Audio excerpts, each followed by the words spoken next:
Alright, so this video is a debate between Charlie Kirk and a young guy arguing systemic racism is still holding black Americans back. DEI, crime, culture, victimhood, it all comes out fast. And by minute 4, you can already tell this conversation is headed straight for a wall. Let's get into it. Alright, I'm here to ask the age-old question, DEI. Okay, so, great.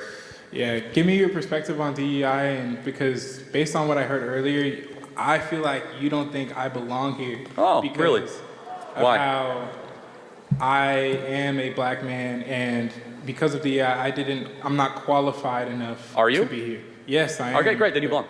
But why do I have to prove that to you? You don't. You brought it up, I didn't. Okay, but can you explain to me your position on DEI? Yes, people should not be in positions just because of the color of their skin. Hard stop. Okay, but do you feel like I'm here because I'm not feeling anything towards you, actually. Okay, I'm not prejudicing you, I'm not stereotyping you. I'm saying that it's a material... I'm not saying you are. I'm not saying you are. No, you are. You said, I don't feel comfortable being here. You started with... I didn't say I wasn't comfortable being here. I said I feel like you made it to where I got here through DEI. So let's examine that. What have I said that makes you feel that way? When you mentioned how DEI is only just putting people of color and marginalized groups in spaces, even if they're not so Correct. qualified. That's exactly what DEI does. But that's not all that it does. You're categorizing it as something it isn't. No, that's exactly that is the charter mission. That's not all. Okay, so diversity, equity. So equity is outcome based. Okay. Is about making people who are of different skin colors have the same outcome, regardless whether or not they are qualified. The best example we have of this is the Students for Fair Admission Harvard Supreme Court case, where black students, they could have a SAT score 300 points lesser than the Asian equivalent and still get into Harvard. That is DEI in practice. I believe when you're hiring for an organization or for a company or for whatever you are doing, you should prioritize merit and character, and race should mean nothing. We should build around things that matter and not things that don't matter. Okay, but you have to also take into the fact that black people have only been able to completely legally be able to make profit for themselves for around 60 years. And this is, no, since segregation ended in 1965 and the Equal Rights Act in 1965, so what you're talking, there's not... How did that, so let's talk about you. How did that impact you? How did something that happened 60 years ago impact your life?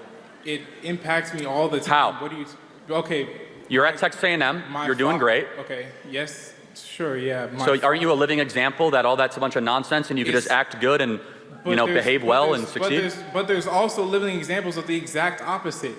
If you look in the impoverished neighborhoods in certain parts of Chicago or St. Louis, there's black communities being thrown aside because they're not getting education. Thrown aside? Okay, yes, so aside. I think we can get somewhere. Why have the black community gotten poorer since the passage of the Civil Rights Act? Tell me that. Because of the way the culture has been perpetuated through the years. Hold on, think about it. So they were richer when we were segregated and more racist. America's become less racist. What about Tulsa?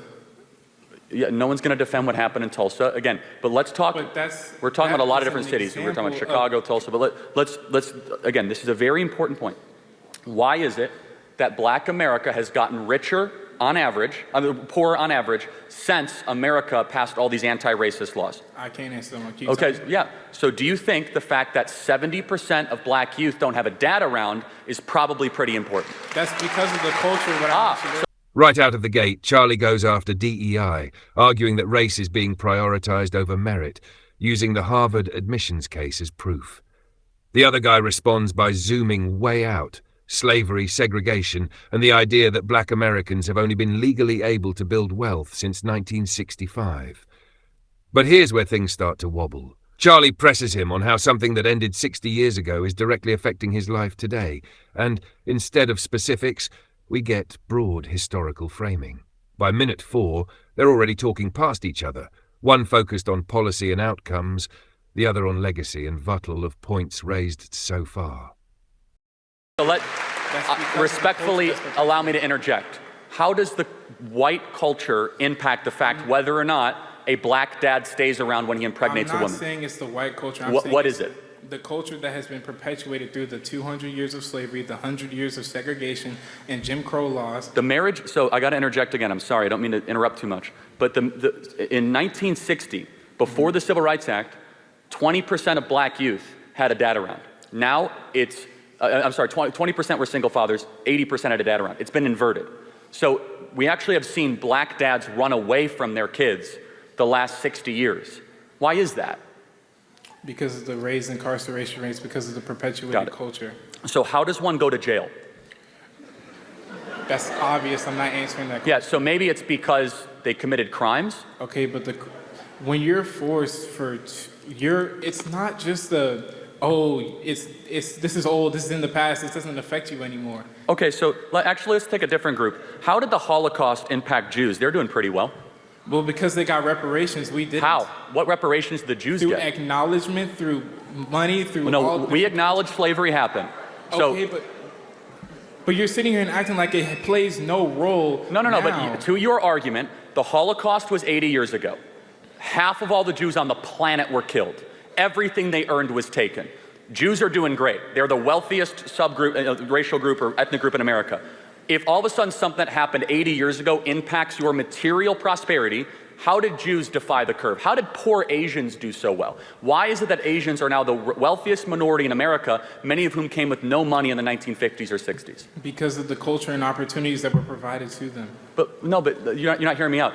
Black Americans have had the same opportunities. However, people still look at us like criminals every day. Hold on, but I don't look at you like a criminal. I'm not saying you do, I'm saying some people do. But I mean, do you want me to be brutally honest with you, or do you want me to be politically correct? Yes, be brutally honest with me. Okay, do black people commit more crimes than white people? It's not even close. Okay, but you have to take into account the culture that has been perpetuated. Okay, got it. So we can agree on this. Do you mean internal black culture? It's deeper than that. Like, do you feel that systemic racism isn't real? Of course not. What can I do that you can't do? Name it. Okay. No, seriously. What can I do that you can't do? Fallacy. That's a slippery slope. No, it's not. I don't know why. Very simple. No, because back in 1940, you would have been able to answer that question. Well, Charlie, there's a bathroom over there that I can't go to. There's a major league team. I can't walk into the grocery store and get the same looks that you do. I walked into Brookshire Brothers a couple weeks ago when I was looked at. That's an insanely hyper paranoid way of living life. But that's not evidence, right? It's a real example. By the way, if I walk into a black neighborhood, I get bad looks too. Okay, so I don't know what the contention is. Because of the way you treat our culture and the way you perpetuate. Oh, wait, hold on. The way we treat your culture, we have gone to such great calisthenics and ridiculous gymnastics to prove that we're not racist. In fact, it's the worst thing that you could be called in America. We had, during George Floyd 2020, we had hundreds of millions of dollars given to Black Lives Matter. I don't know where that money went. Did it improve material worth of black America? So, I mean, and we actually do know where it went, actually. And so, but going back to your main contention, when you practice DEI, because that was your main point, right? You are rewarding bad culture. You even acknowledge it. You are saying that someone should be there based on the color of their skin. We say skin color doesn't matter. If you want that position, work harder, study harder, and then you might be able to get that position. When we're forced into underfunded communities where schools are based off of property value, we can't. Well, actually, school choice is now the law of the land here in Texas, so that's not correct. Secondly, do you just expect a single-parent home to pick up and move into some rich neighborhood? Well, again, so let's go back to why are they the single-parent home? Because the hundreds of years. Do you believe in the maxim or the belief that you should take responsibility for your decisions?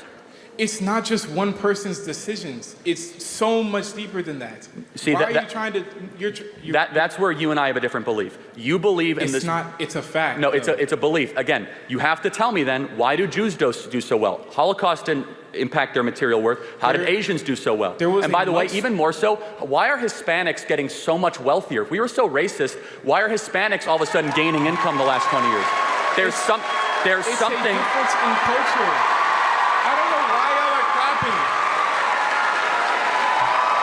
But it's a difference in culture.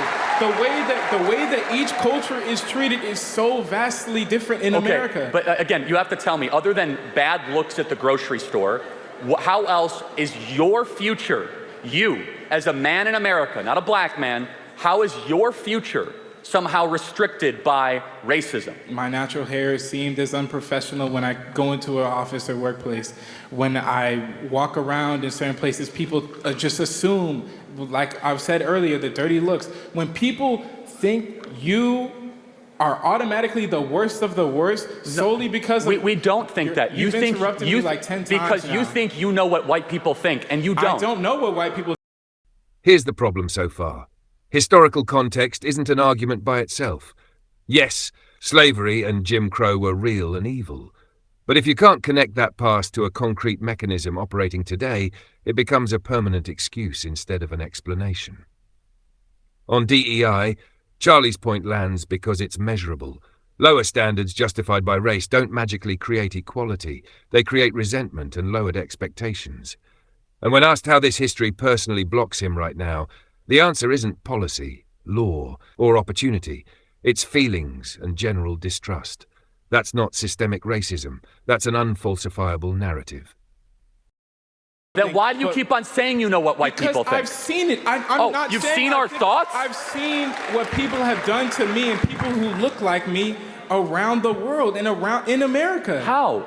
Again, you are, let's just make an example. You are here in the wealthiest country ever, Yes. at an amazing university, with all the opportunity imaginable in front of you. And all you want to do is look backwards at everything that prevented you, when you are a glaring example that there is no systemic racism and you can actually achieve your wildest dreams. Whoa, I never said that. Hey, I'm not the only black person who exists out there. There's so many people who this culture is affecting to this day. Do you know black Americans are the richest black people on earth?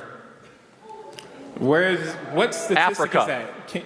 Okay, I need you to pull that up like right Fine, now. you can. Black Americans per capita on average. Can you pull that up? I'm hosting an event right now. I don't know what to tell you, but I'm participating. Anyone can fact check me on this. So you cannot find a black majority country or any country where black people have significant representation where they are as wealthy, because even the poorest people in America are in the top 5%, the top 2% of wealth around the world. And so my whole belief is stop acting like you're a victim and start making better choices. Not acting like a victim. Whoa. Respect.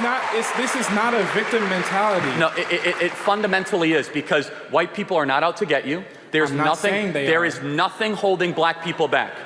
Let me say that again. There is nothing holding black people back. In fact, the opposite. You can get into colleges with lower test scores. But You could say things that white people can't say and not be fired for it. Black people are wildly disrepresentation. People Hold say on. that to me all the time, and they just walk around like it doesn't mean anything around here. Say what? Say the what? The N-word. I'm not going to say it on this public platform, but people say it to me all the time. Derogatorily. Yes. No, I think you're lying. Why would I be lying So about you're this? trying to tell me at this campus, did you report it to student services? I'm not. I have too much on my plate to worry about this. So you're going to say at this campus, you're going to indict the moral character of Texas A&M. I'm not indicting the moral character. Oh, yes, of Texas you are. A&M. You're saying that. I'm hold on. indicting the moral character of one person or a few people. Oh, well, now it's one. So you heard it all the time, and now it's one. Got it.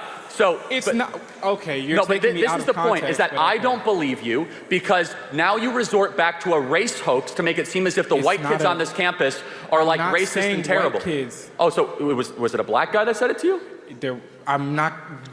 It matters a lot, because this is how lies are able to grow. Jussie Smollett, we see this. You have to challenge them head on. Do you think I'm lying when I say that people say the N-word around here? And just If I think a act white casual person comes up to you derogatorily and says, "Shut up, N-word," I I'm absolutely. not saying they said But it. I said, are they saying it derogatorily? But that doesn't mean it's word for word like that. But okay, so then it's not an insult then. So then don't bring it up as if it's evidence of racism. Because you brought the N-word up first. I didn't. No, I didn't. No. You specifically said, name me an instance of the No, N-word. I said black people can say things that white people can't say. Of course that's true. But that's automatically implying that one word. It's more than that. But let me just kind of build this out further. What is it then? There's a lot of things black people can say. Explain it to me. You want me to give you more examples of things? Yes. Black people are allowed to talk about black culture in a way that white culture cannot. For example, black people can go up and say that there's a baby mama problem in black America, and white people are not allowed to say that. Oh, I just did. So what are you gonna do? Cancel me? Black people are allowed to say. Black people are allowed to say. I'm a grown man. I got way too much to worry Black people are allowed about. to say that there is a systemic fraud issue within the PP loan application in Black America, Black people are much easier to be able to say that Black individuals, despite being 13% of the American population, commit 55% of the murders. If most white people say that at a job, they would get fired for being a racist. I don't care because I say whatever I want. So Black individuals have much more intellectual public freedom than white people do. If a white person were to come up and say, you know, Black America really needs to get its act together and stop sleeping around all the time, and it needs to actually have why would you? Because it's true. Because why would you just walk up to someone and talk and attack their culture from the outside? Well, hold on. Hold on. Let's look at the evidence. You said to myself, you said there's all these people suffering in Chicago. There's all these people that are terrible. I'm telling you why. It's because there's been bad decisions that have been institutionalized. Let me finish. And rap artists and athletes and people at the top level of Black society that refuse to ever challenge the core rot in Black America, which is that they are allowing degeneracy and hedonism to eat the soul of what once was a beautiful Black culture, and instead they go around saying it's the boogeyman of racism, the white man is out to get you, and the result is Black America is doing worse than it was in the 1960s. That is the contention, period. It's not just, it's a culture. It's so much deeper than the present day we are in. I don't know why you're pretending like it just doesn't matter. What doesn't matter? You mean things that happen? Again, I've been through this multiple times. Let me just ask you one. But you're not listening to understand. You're listening to reply. No, I'm doing both actually. And so, okay. But let me just ask one final question, right? Mm-hmm. Which is that you have your entire future ahead of you. Mm-hmm. When you are hired for a job, would you rather be hired because of your race or because of how qualified you are? It doesn't boil down to just that. That's what DEI is, man. No, it's not. Yes, it is. No, it's not. It is definitionally the hiring of people. They're not just going to immediately see. You get extra points if you're Black with DEI. That's how it works. Racial quotas elevate people based on the color of their skin. So do you think I got extra points to come here? I don't know. You said you were qualified, but affirmative action was institutionalized in Harvard and in Texas and a lot of other places. We know this. So I again, TU, we don't like them, right? So, but again, I just want to I want to just repeat this point. Where can I go to work that you can?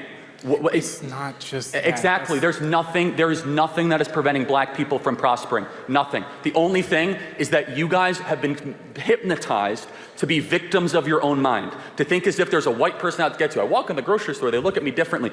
All that stuff is complete rubbish. The thing that is preventing you. Life experiences. You're just denying my experience I just shared to you in front of all these people. Yes, if you think that, okay, let me just be very clear. I know. America has come really far if your best example of racism is getting bad looks in a grocery store. We have made incredible racial moral progress. That's only my experience. There are so many other people out there. I'm happy to hear every example that they have. It boils down to this. We are not just a racist country, we are the least racist country ever to exist. We go out of our way not to be called the R word, to demonstrate that we aren't racist, to show to people that I have compassion for others and that I want to try to help people of different skin color. But at its fundamental core, I have to go back to this. I don't actually think skin color matters that much. I don't. I want a country that aims towards MLK's dream of one based on content of character and one on competency. I think the hyper-race obsession of this country is really bad. It's really bad for everybody involved, including Black America. And I would just ask you, what would you do to improve the material well-being of Black America? What is your solution? Education. Okay, we've spent trillions of dollars on education. It's not trillions. You need to fundamentally change the system of education because there's not enough funding. Teachers are not paid enough anywhere. Let's be honest.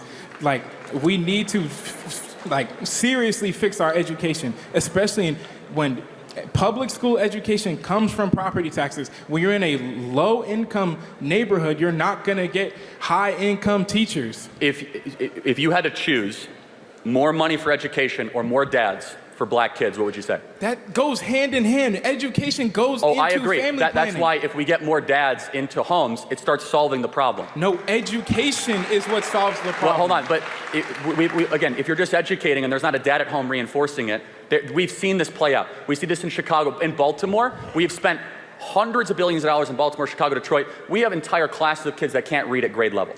We have incredible examples of this, and it goes back to this.